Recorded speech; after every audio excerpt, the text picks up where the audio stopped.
Hi, this is Indivisible Bowie and Beyond Maryland with another What's the Plan recap.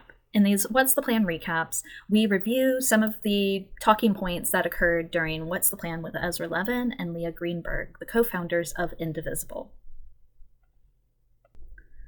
Ezra and Leah started off the meeting with an update on the ICE detention campaign that DHS is pursuing at the moment. They are purchasing warehouses across the country that are intended to detain human beings. These buildings were not designed or equipped to act as detention facilities, number one. Just overlooking the fact that they want to en masse collect people off of the streets to detain them. These warehouses are not designed for that, and we should be angry. We should be outraged that the Department of Homeland Security is wanting to do this.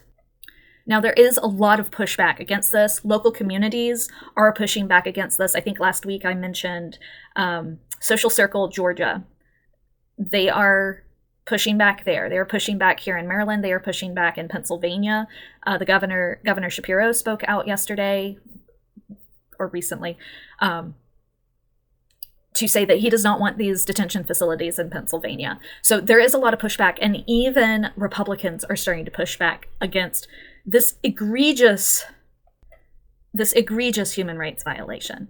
So we should all be outraged, and we must all be standing up and doing something about it, because there is no reason why in the United States of America we are putting immigrants, green card holders, or even citizens in detention. Now, again this week we had a special guest, Lieutenant Governor Peggy Flanagan, who is running for the open Senate seat that Amy Klobuchar is going to be vacating to run for governor.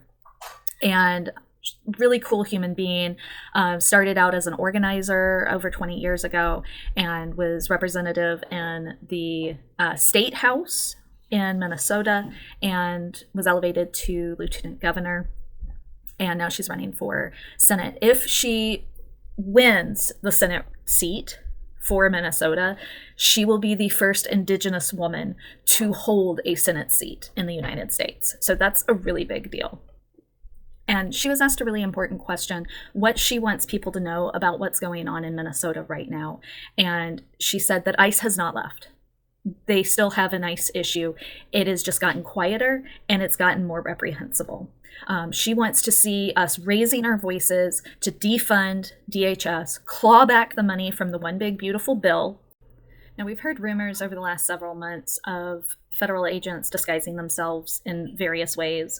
But Lieutenant Governor Flanagan, I think, said the most shocking thing, that they're disguising themselves as mutual aid workers. And so they draw people out from their homes thinking it's a mutual aid delivery, and they are actually ICE or Border Patrol. So that is something to keep an eye out for. I didn't see any specific reports on that. I did try and cross-check that, but fact-check that. But I do want to share that information because I don't feel that Lieutenant Governor has any reason to exaggerate what's going on the ground in Minnesota. And she reminded us that our phones are our greatest tool. The reason why Nazis got away with what they did for so long back during World War II is because we didn't have a network of tiny computers in our pockets that would allow us to record the things that we're seeing right now. So something to be vigilant about in your own communities, and let's protect each other, because who keeps us safe? We keep us safe. So there were several questions that related to voter suppression and the SAVE Act, or the Save America Act, which is the current iteration of it. It has stalled in the Senate. I think I mentioned it last week, and pretty much, I think Leah said last week, that's not the thing that keeps her awake at night, the SAVE Act. And Ezra very clearly said, it stalled. We'll let you know if it becomes a real problem, but we need to be loud and vocal, and we need to be outraged that they're trying this nonsense. They are actively attempting to suppress the vote. Like, one of the things that they aren't going to allow are, like, one of the specific IDs they aren't going to allow are student IDs that are given out by state organizations. So they don't want our young adults voting. They don't want professors voting. They don't want women voting, which is why they're going to be requiring women to provide extra identification to prove who they are. They're making us go through extra steps because we aren't the demographic they want voting. And Ezra and Leah outlined that there are multiple threat categories that are surrounding this voter suppression. There's the legislation aspect, which, like I mentioned, it's stalled. Thune is not pushing the SAVE Act through the Senate, at least not yet, even though the president at the State of the Union said that that is his top priority. And it's stalled. It hasn't gone anywhere. Second is risk around the executive overreach, and that's where we end up, making sure we let the lawyers do their things. And then finally, there is this threat of the federal government putting federal agents around our voting places to intimidate people and suppress the vote that way. And that's where our No Kings networks come into play. That's where we are able to mass mobilize, call upon this network that we're creating and saying, no, no, this is unacceptable. In the United States, we do not have police intimidating voters, because here is the thing: we do not have a problem with non-citizens voting. It is already illegal to vote if you are not a citizen. Plain and simple. We have to sign an affidavit every time we vote saying, I am a U.S. citizen. I am authorized to vote. Otherwise, you will get prosecuted. So it is a very minuscule issue of people voting when they shouldn't, or people double voting, or people voting with their dog's name or a dead relative. It barely happens. And it certainly doesn't happen enough to sway an election. So the point here is that we be vigilant and we watch for all of these shenanigans that they are trying to do, and we allow all of the systems that we have put into place to stop them at every turn.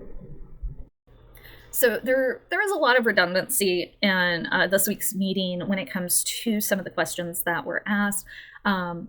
For instance, yes, we want money out of politics. They talked about Jasmine Crockett versus Talrico, and Ezra reiterated that they aren't going to swoop in to a local campaign and support a candidate without the local Indivisible groups asking for Indivisible National's support.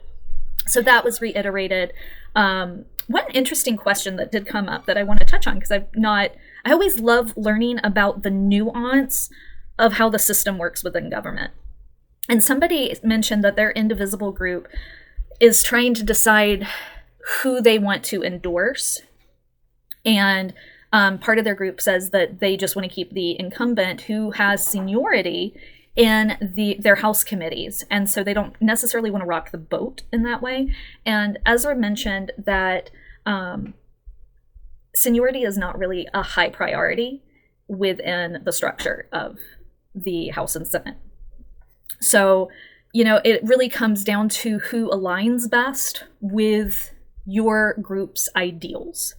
And then, of course, whoever wins the primary, the primary is our wish candidate, our, dream candidate.